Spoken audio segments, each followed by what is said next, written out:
Have you ever wondered what crappie just can't resist, no matter what Texas lake you're fishing? Well, today I'm going to show you how to tie my absolute most productive jig and the scent I put on every jig that goes down to trigger that thump. This jig is so effective that I knew it deserved a name as special as its results. So I teamed up with my buddy ChatGPT and we came up with the perfect name. The Slab Salad. Just like a salad, it's got its greens, that classic chartreuse, and a mix of tasty toppings built into the tail that crappie just can't say no to. Stick around, because today I'm breaking down the exact components I use to tie this effective bait. And I'm showing you step by step how to tie it too. And hey, if you want to make your own, I've linked all the materials down in the description. If you're new here, I'm Captain Kevin, and you might just learn something new today. So let's get started. So here I've got my fly tying vise, and we're going to start off with a 1/32 ounce jig head.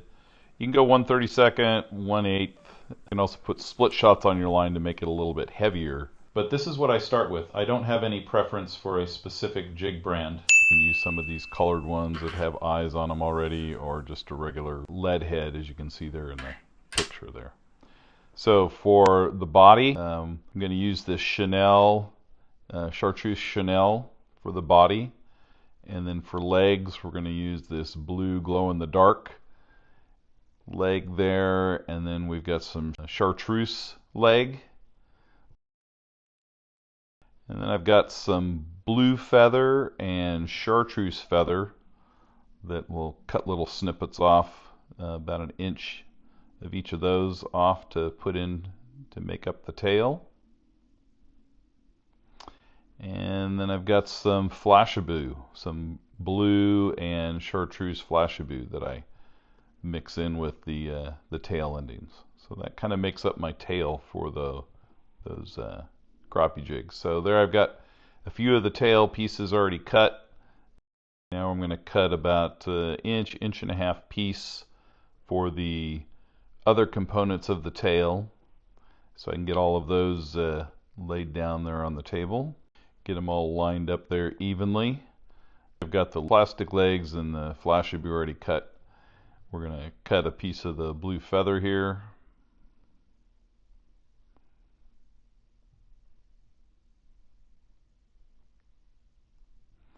And then we'll cut a piece for the chartreuse feather.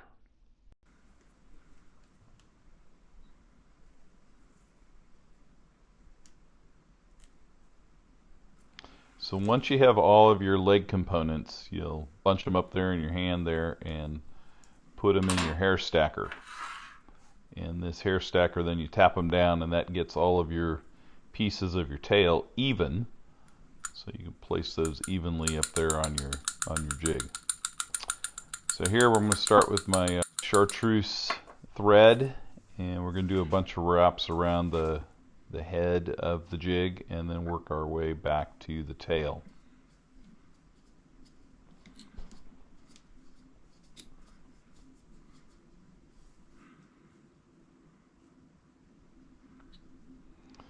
Put a bunch of wraps on there. You don't have to have it totally even with the lead, but you get enough wraps on there to make it secure so it doesn't slip off.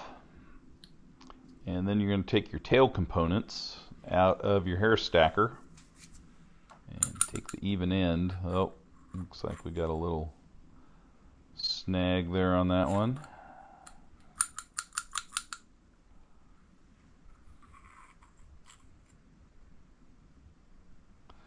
Got a few of the pieces that didn't come out just right there, so let's stack them back in there together.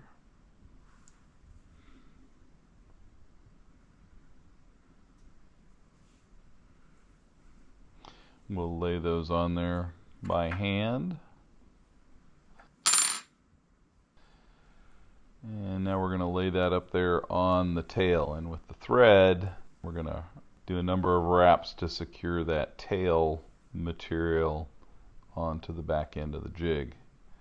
And then we'll work our thread about halfway up the hook to where the lead is, so that that gets secure on there.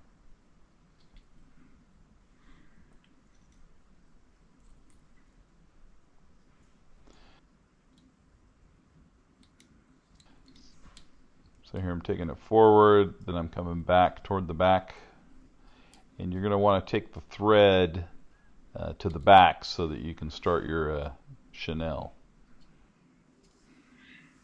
So now we'll take a piece of the chenille, and what I like to do is pull off some of the fuzz there right on the end so I get the core center of the chenille, so that I can tie that on with the thread to the end of the tail there. So get rid of a little of that fuzz there.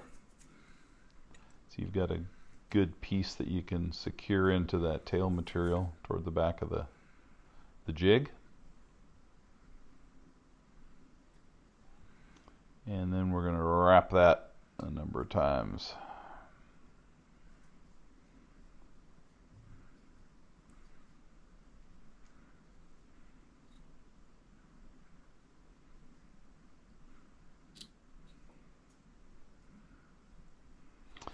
So here I'm going to take my super glue, and I'm going to put a little dab of super glue right on that area there where I've secured the tail and the chenille to make sure that it doesn't come apart. So this is the gel super glue. I'll link this down in the description. You can pick some up if you've never seen it before. So now we'll take the thread and we'll move it toward the front of the jig. And now we're going to start doing our wraps on the body. So we'll start wrapping around the jig to fully cover the hook and the lead component of that jig. And then once you get to the end, then do a number of wraps around with your thread to secure it.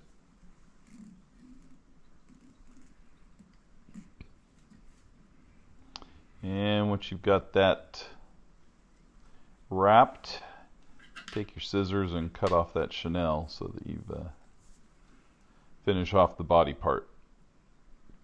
Now I'll take my thread and keep wrapping around the head a number of times. And I don't do anything fancy here with this, with the ending of this jig. I'll put a little super glue on the end to make sure that that thread stays in place. And then I'm going to put a couple half hitches on the end of that tie to secure it.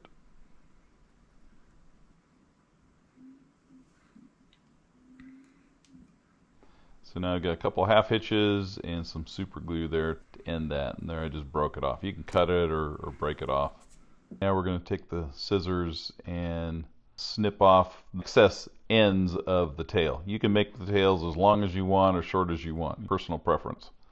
So mine are about 1 inch long. So there, I'll add another to my Slab Salad jig collection. You can see there I cut a couple different sizes of jig heads there that I've used or tied them up in the past. This is the secret scent that I put on every jig before I put it down in the water. These chartreuse crappie nibbles. If these aren't on the hook before you put them down, go grab you another crappie nibble and put it on the hook before you put it in the water.